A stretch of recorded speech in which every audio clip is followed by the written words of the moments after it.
د هلمند ولایت امنیه قومندانۍ مطبوعاتي دفتر خبر ورکوي چې د دې ولایت په نهمه امنیتي حوزه کې د تیرو 3 ورځو په جریان کې 7 تنه په غلا تورن کسان د بیلابیلو غلا شویو وسایلو سره لاس په لاس نیولي دي. د دې ولایت د امنیه قومندانۍ وایند مولوي نصیر احمد مهاجر وایي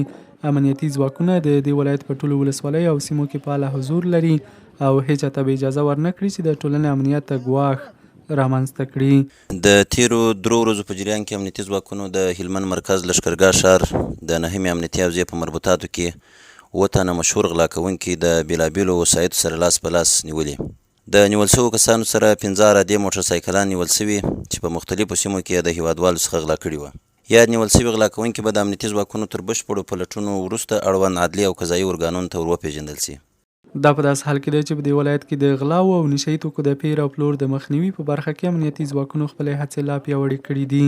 او تر دې وړاندې هم په ورته پیښو تورن کسان نیولي او اړوندو ارګانونو ته یې سپارلي دي.